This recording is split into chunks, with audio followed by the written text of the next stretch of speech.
In this day and age, it seems like everyone is looking to start their own business, take their own path, and create a life they truly want to live.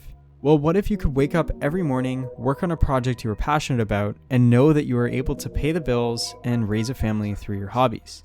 My name is Reece, and I am a full-time pixel artist and game developer doing exactly what I love to do every single day until I eventually one day retire.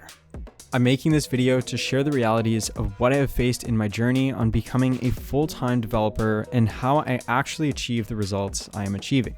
I want to make this video to show you what it really takes to leave the comfort zone and make your dreams a reality. So the first thing I asked myself a few years ago was, well, how do I actually start? How do I get myself from a hobbyist to a professional? What does it really take to do this whole game development thing as a full-time career? Taking this one step at a time and getting the obvious question out of the way, all you really need is a spark of passion and a drive towards a future goal. If you're currently making games for friends or just to kill some time on the weekends, make sure you are legitimately working towards branching out your skills and learning from every project you take on. If you currently aren't making money from game development, but this is the path you eventually would like to take, just remember that more often than not, this isn't a race. Gradually build up a repertoire of basic game development related skills first. Focus on the fundamentals of developing an art style, programming efficiently in 1 to 2 game engines, get a simple understanding of sound design, project management, marketing, and operating a business. Now, I know this probably sounds extremely general, and that's because it's supposed to be when you're starting out. And it was for me when I did too. I got used to taking part in every aspect of game development when I did it for fun, but once I made a few prototypes and released a couple simple games on Steam, it was time to get serious and reach the next step towards my goal. Once you get a big understanding of all the aspects of game development, you will start to realize what you find enjoyable, what you are good at, and what you want to focus on in the future moving forward. Don't get me wrong, some game developers can and will do it all. However, most of us just don't have enough time to master every aspect of this expansively varied job skill set, so focus on 2 to 4 aspects of the job to master until you feel comfortable expanding the skill set further. For me, I personally found that I loved creating pixel art. I was horrible at it, but I was determined to get better. I told myself I would draw at least one piece of art 5 to 6 days a week, and I would stop using references to YouTube tutorials as I was stuck just mimicking exactly what the artist told me to do instead of trying to find my own style and way of creating that made sense for me. This sped up my skill progression immensely, sticking to one style that I could polish up and get faster at creating. I also always wanted to do YouTube, so at this point I had started a YouTube channel to start promoting my work. I failed countless times, video after video hitting under 100 views with little to no comments, but I stayed consistent. I learned from what wasn't working and how I could find my own voice in the sea of creators looking to do the same. These things don't happen overnight, and YouTube might not be for you, but I do think that social media is a crucial tool for growing an online business in most fields nowadays. Try 1 to 2 social media platforms at a time and see what fits your routine. I know successful developers that only use Twitter or Instagram, or even some that swear by sites like Imgur or Imgur or whatever it's called. Really, the choice is up to what works for you and what fits your workflow. But make sure you are putting yourself out there, because the only way talent can be found is through having talent that can actually be discovered. We all started somewhere. Just make sure you're actually adapting and focus on what works and realize what doesn't. If you've been working on a devlog series for 3 years and your engagement hasn't seen an increase, remember that a part of your job is to account for others' needs and interests. You need to make sacrifices, compromise, and adapt. If you aren't doing these things, you're only capping your own potential for growth and opportunities to learn from. Okay, so I've explained a bit about how I started gaining skills and finding what works for me. Well, now let me explain how I actually worked towards building a revenue once I discovered a few skills and interests.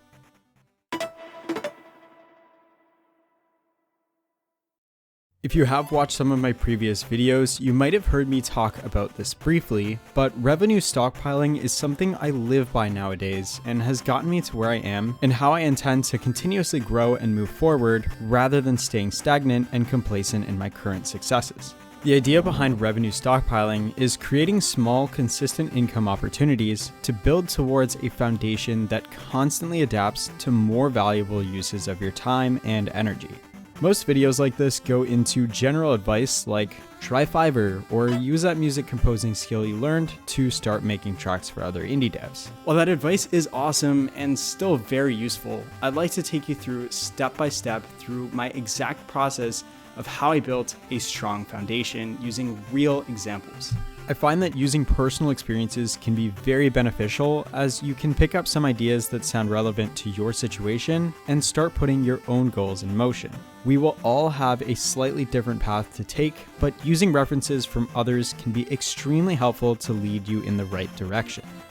Well, the first thing I did once I established a very small YouTube channel of 1,000 to 2,000 subscribers was I started to reach out to sponsorship companies. I was making a little over $20 to $30 a month from YouTube, which was around $250 a year.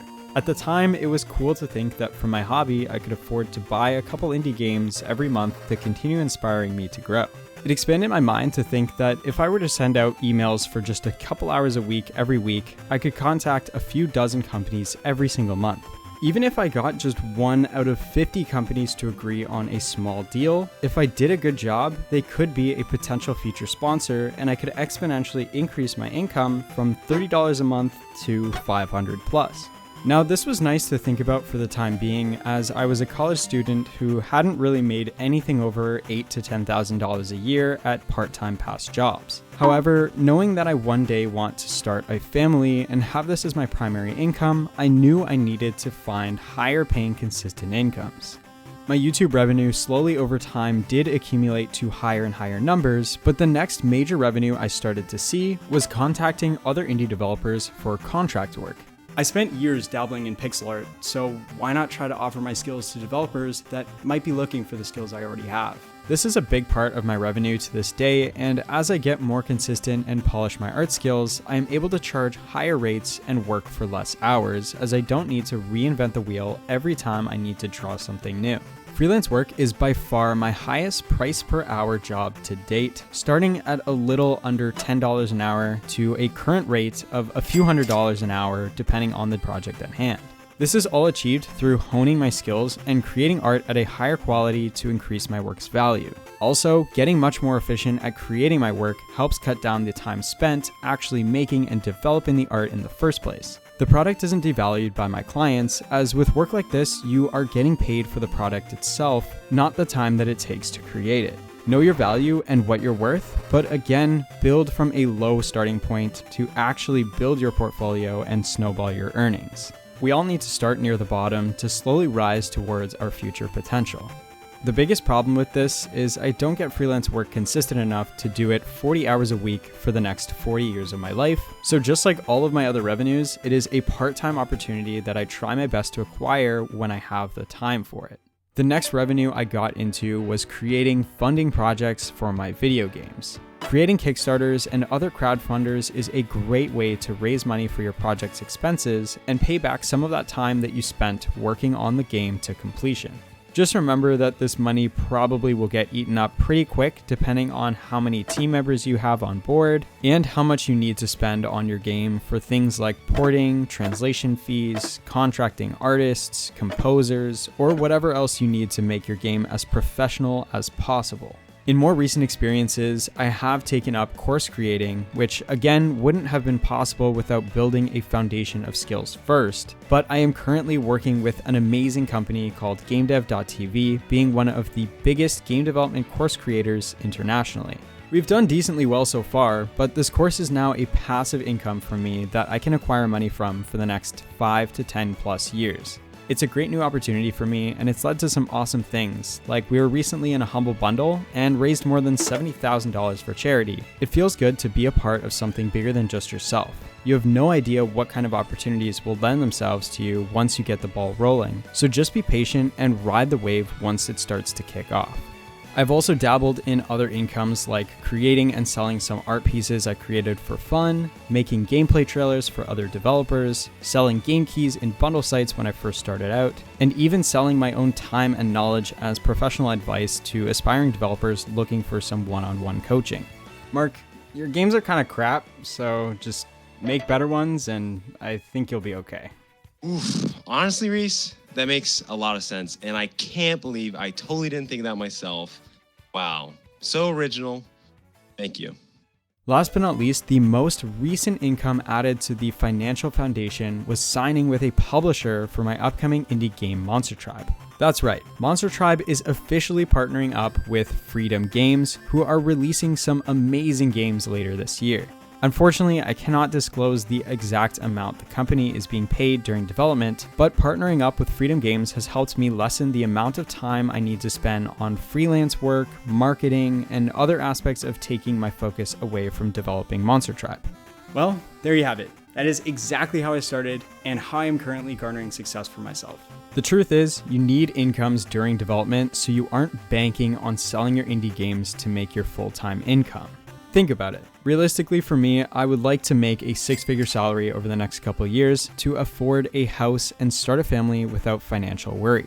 If I were to try and make a sustainable income to achieve this goal through only developing and selling my games, this is where indie devs get into trouble. Working on my game for 3 years, selling at around $15 to $20 for a modern day indie title, after accounting for Steam sales, Steam revenue cuts, taxes, and other fees that may pop up, you're looking at maybe $6 to $8 per copy sold. Then, cutting this amount to pay my other team members and having a company budget, I might be left with $2 to $3 per copy. This means I would have to sell around 120,000 copies of my game just to hunch over the six-figure mark for the 3 years I spent developing the game. Let's take the lowest wage you need to live in a city-type environment being somewhere around $30,000 a year. I would still have to sell around 30,000 copies just to meet the standard to survive in today's society. Not only would I have to do that on this game, but I would have to keep up the pressure on every project moving forward. Building a foundation of consistent incomes has not only exponentially scaled my income for the years to follow, but it has also taken a massive pressure off of my back in order to succeed in the industry. I hope you have learned just how important it is to find a plan and figure out how you will be able to make it in your own way. Start small and let the snowballs start to roll as time progresses. This is a process that takes time, dedication, but also some strategy. Adapt to what works, constantly looking for new ways to improve and succeed, but do it at your pace. I've been dying to tell you guys about today's video sponsor, Helpfull. I talked about a ton of business-related activities today, so if you are this far into the video, clearly you are serious about this whole entrepreneurial endeavor. Well, I have great news. Helpfull is an awesome company that helps large and small businesses excel through getting direct feedback on pressing matters. From surveys like getting an opinion on your company's name and logo, to getting help on YouTube thumbnails and titles, or even getting help choosing a prototype art style you should go for with your upcoming indie title. The choice is completely up to you on what you use Helpfull for, but for all my game developers out there, I highly doubt this program won't come in handy for you. Quickly breaking down how this whole process works, you build your survey based on whatever you need help or advice with. You then select a demographic that makes the most sense for your survey. And then finally, you will get an extremely detailed report back on what the public has to say for your survey. Personally, I love numbers and statistics, so seeing real results from the public is such a fantastic idea to me. I promise the majority of you watching will find this site very useful, and I only promote products I truly believe in or personally use. So, what are you waiting for? Click the link in the description below and start using Helpfull today. Thank you all so much for watching, and good luck creating some awesome games, and one day hopefully turning your hobbies into your full-time occupation. Be patient and remember that dreams can be achieved and are almost always worth fighting for. You can't idolize people and think, this person's so lucky. And a lot of times it's not about me, but in reality, you're not seeing everything that somebody is going through. You're not living their life. You're not seeing the input. You're just seeing the outcome. So really just like anybody can do it. Like I think I am just a random person, you know, and I never would like thought of myself as being somebody that could become successful. Whereas now my mindset has changed so much that I'm just thinking, you know, I have to be as successful as I possibly can and really just kill it. If one day I have a multi-million-dollar company, great, that's awesome. But it's because of the mindset. You have to be confident in yourself and really just reach for as high as you can possibly go. So confidence is huge.